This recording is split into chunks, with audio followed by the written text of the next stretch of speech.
दाडेगाव येथे वालदेवी नदीत पुराच्या पाण्यात दुचाकीसह एक जण वाहून गेला. दिनांक 31/7/2026 रोजी पाथर्डीकडून दाडेगावकडे जात असताना पुलावरून पुराच्या पाण्यात एक जण दुचाकीसह वाहून गेला. या घटनेमुळे परिसरात हळहळ व्यक्त करण्यात येत असून दरवर्षी 1-2 जण तसेच जनावरे वाहून जात असल्याच्या घटना या ठिकाणी घडत असतात. घटनास्थळी पुणे येथील एनडीआरएफची टीम 2 बोटिंगसह पाण्यात शोध मोहीम राबवत असून पाण्याचा प्रवाह जास्त असल्यामुळे अडथळे येत आहेत. शोध मोहीम राबवत असताना एनडीआरएफच्या बोटीतही पाणी घुसल्याने लागलीच जवानांनी पाण्यात उड्या मारून कडेला येण्याचा प्रयत्न केलेला आहे. वारंवार येथे घडत असलेल्या घटनेमुळे स्थानिकांचा प्रशासनाविरोधात रोष अनावर झालेला आहे. नदीपात्रातील पाण्याची पातळी वाढलेली असताना पुलावरील वाहतूक रोखण्यासाठी प्रशासनाकडून कुठल्याही प्रकारचे बॅरिकेड्स, सूचना फलक, सुरक्षेच्या उपाययोजना न करणाऱ्या अधिकाऱ्यांवर कडक कारवाई करण्यात यावी. पुलाची जी उंची आहे ती वाढवण्यात यावी.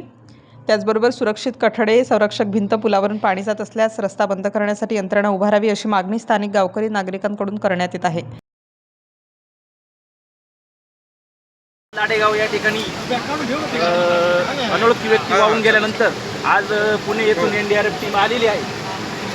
अजून त्यांचा प्रयत्न चालू आहे का अनोळखी व्यक्तीचा शोध घेण्याचा. पण आता 10 मिनिटापूर्वी एनडीआरएफ टीम यांची पण बोट उलटली आहे. पाठीमागे स्थानिक प्रशासन फक्त एनडीआरएफ टीम, दुसरं कोणीच नाही आहे. याच्यात स्थानिक प्रशासनाने लवकरात लवकर येऊन इथे दक्षता घ्यावी. लवकरात लवकर हे दाडेगाव पाथर्डी रोडचा पूल आपण करण्यात यावा. मागच्या 10 वर्षात इथे 15 व्यक्तींचा मृत्यू झालेला आहे. तरी प्रशासन पुलाची किंवा कसली दखल घेत नाही.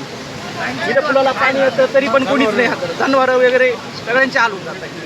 आता एनडीआरएफ टीम आली, त्यांची पण बोटी उलटची. आता प्रशासनाने, स्थानिक आमदार, खासदार आणि महापौर, आयुक्त यांनी लवकर दखल घेऊन या पुलाची लवकरात लवकर मागणी हे करावं, पाठपुरावा लवकर करू. नाशिक स्टार न्यूजसाठी प्रतिनिधी राजेंद्र दोंदे, नाशिक शहर.